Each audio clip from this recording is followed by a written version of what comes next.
What's up internet, here we go again. Kali ini kita akan membahas alur sebuah film yang berjudul Showroom. Film ini menceritakan tentang seorang wanita cantik yang bekerja sebagai agen properti. Dia pun punya jurus andalan yang bisa membuat kliennya pasti dan kudu mau membeli unit apartemennya.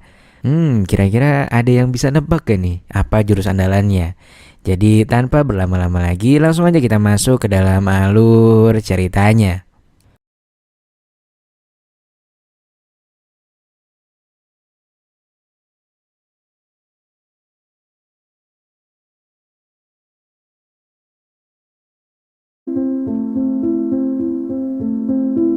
Film dimulai dengan memperkenalkan seorang wanita bernama Lizel yang lagi mau berangkat kerja.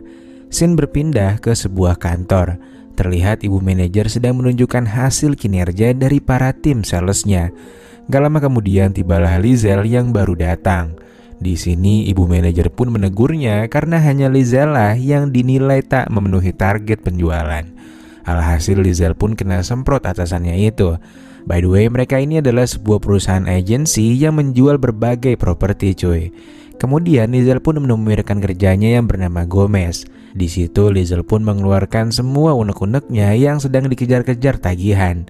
Di tengah stres yang dialami Lizel, Gomez pun menawarkan sebuah bantuan dan juga masukan. Singkat cerita, ketika pulang ke apartemennya, Lizel pun terkejut ketika melihat surat tagihan cicilan dari bank yang cukup besar.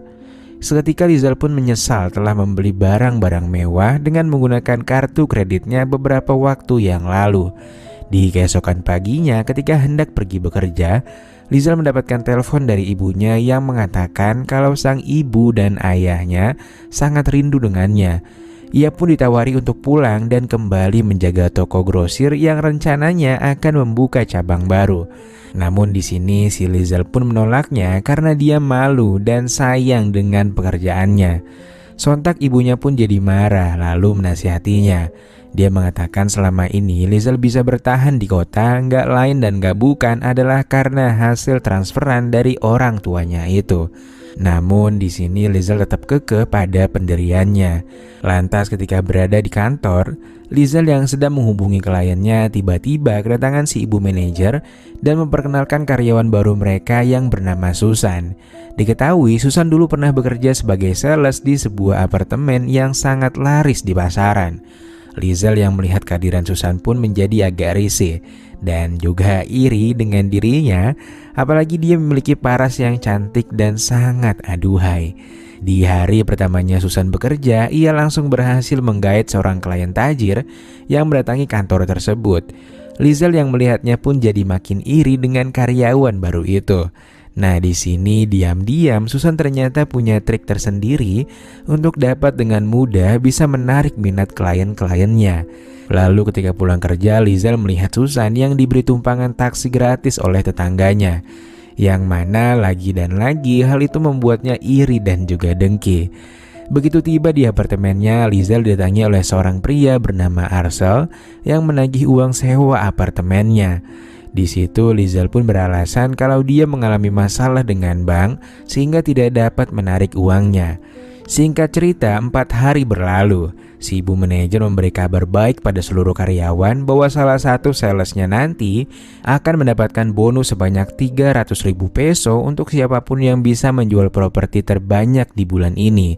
Dan lagi-lagi semuanya pun dibuat terkejut saat ibu manajer mengatakan kalau saat ini Susanlah yang memimpin daftar penjualan dengan menjual 3 unit apartemen hanya dalam waktu yang sangat singkat.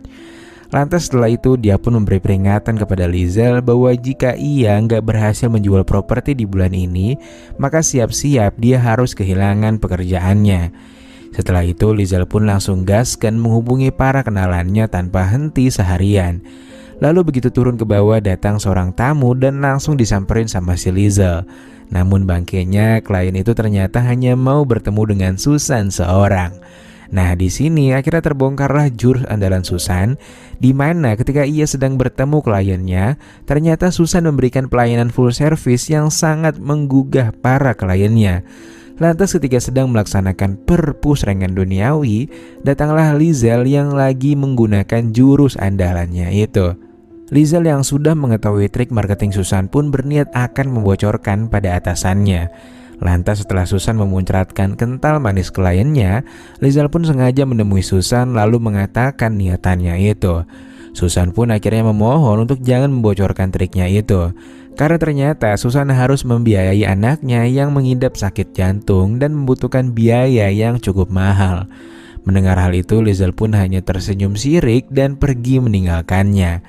Beberapa waktu kemudian Susan pun pergi untuk menjemput anaknya di rumah bibi tetangga sebelah. Di sini ternyata Susan benar-benar memiliki anak hasil dari bocornya karet pengaman ketika beradu mekanik dengan salah satu kliennya dulu. Di sisi lain, Lizelle yang baru saja pulang ke apartemennya tiba-tiba melihat pintunya yang sudah disegel oleh Arcel. Lizelle lantas langsung mendatangi apartemen Arcel dan meminta keringanan darinya.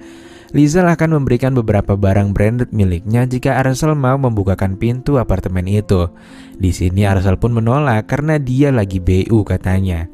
Namun gak berselang lama dia berubah pikiran dan menawarkan kalau dia akan membuka kembali gemboknya jika Lizelle mau berpusreng dengannya. Lizelle awalnya menolak tawaran itu. Namun karena keinget hari ini udah malam, akhirnya mereka pun melaksanakan perpusrengan duniawi untuk pertama kalinya. Setelah selesai, Lizelle pun mengunjungi sebuah bar untuk menenangkan pikirannya. Gak lama kemudian ada seorang pria tajir yang duduk di sebelahnya. Mereka pun akhirnya mengobrol sejenak dan Lizelle pun mulai menawarkan apartemen dagangannya dengan bonus berupa serabi lepit miliknya secara cuma-cuma. Dan akhirnya mereka pun sepakat untuk bertemu pada esok hari di kantor. Keesokan harinya mereka pun datang ke unit apartemen yang dijual Lizelle.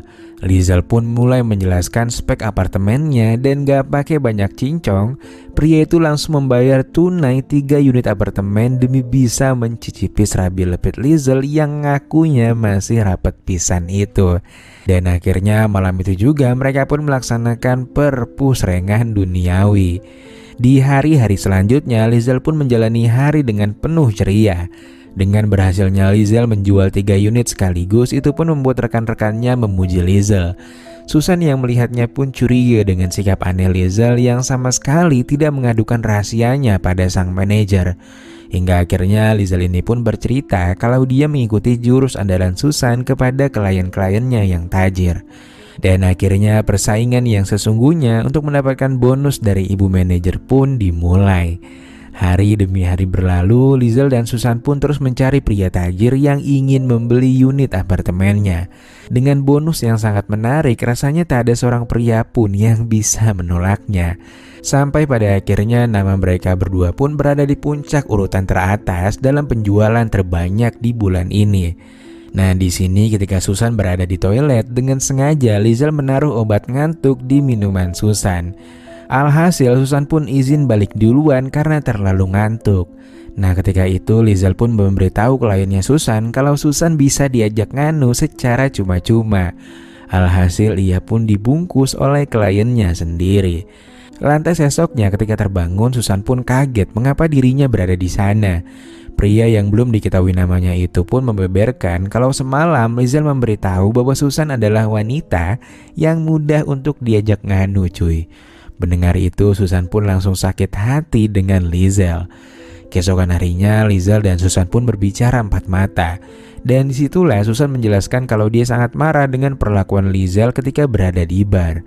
Mendengar kemarahan Susan, Lizelle pun masih terlihat santai seakan ngerasa dirinya gak bersalah. Dan dengan kesombongannya itu, Lizelle pun pergi meninggalkan Susan. Susan yang sedang stres pun langsung menemui Gomez dan mengobrol ngomongin kesombongan Lizelle. Nah, di sini karena merasa nyambung, mereka berdua pun akhirnya naik ke lantai atas yang sangat sepi, dan di sana terjadilah pertarungan sengit antara batang karet melawan donat milik Susan. Lalu beberapa saat kemudian Susan pun mendapatkan kabar kalau anaknya masuk rumah sakit lagi dan butuh biaya pengobatan yang begitu banyak. Dia pun akhirnya mendatangi Santos, si tukang taksi yang naksir sama dia cuy. Susan meminta Santos untuk mengamankan Lizelle dan mengambil semua uangnya. Santos pun mau-mau aja asalkan Susan ngasih serabi lepitnya malam ini. Dan akhirnya terjadilah perpusrengan duniawi yang sangat dinanti-nanti Santos seumur hidupnya. Singkat cerita, Santos pun melakukan aksinya dengan berpura-pura menjadi sopir taksi yang akan mengantarkan Lizel pulang ke apartemennya. Sementara itu, di sisi lain, Susan curhat sambil menangis kepada si Bibi yang biasa menjaga anaknya. Di tempat lain, ketika Lizel terbangun dari tidurnya, dia pun dibuat bingung oleh Santos yang membawanya ke tempat sepi. Santos yang melihat adanya kesempatan pun berubah pikiran dengan memaksa Lizel untuk ngadu mekanik dengan dirinya. Namun di sini Santos yang terlalu bersemangat gak sadar kalau tangannya berada di leher Lizel sampai dia kehabisan napas dan gak sadarkan diri. Santos yang panik pun akhirnya langsung melarikan diri dan gak lupa ia juga menggasak uang tunai yang ada di dalam tasnya. Singkat cerita, Santos yang berhasil menjalani misinya pun menyetor semua uangnya kepada Susan tanpa berbicara sepatah kata pun. Melihat sikap Santos yang aneh membuat Susan curiga dengannya. Lantas gak berselang lama, Susan pun melihat sebuah berita kalau Lizel berpulang ke dunia anime di tengah padang rumput tanpa diketahui siapa pelakunya. Susan yang melihatnya pun gak menyangka dan sangat merasa bersalah karena kejadian ini. Namun saat ini dia hanya bisa menyembunyikan rahasianya tersebut demi keberlangsungan hidupnya dan juga kesembuhan buah hatinya. Singkat cerita, 6 bulan pun waktu berlalu. Kini keadaan ekonomi Susan pun membaik, ditambah lagi Susan menjadi sales terbaik dengan penjualan terbanyak. Di tengah perayaan terlihat Susan dihampiri oleh sales baru yang bernama Sandra yang mengatakan kalau dia punya keinginan untuk maju serta rela melakukan hal apapun untuk bisa sukses seperti Susan. Susan yang mendengarnya pun seketika teringat akan sosok Lizel serta semangatnya yang tak pernah kendor. Dan setelah itu film pun selesai.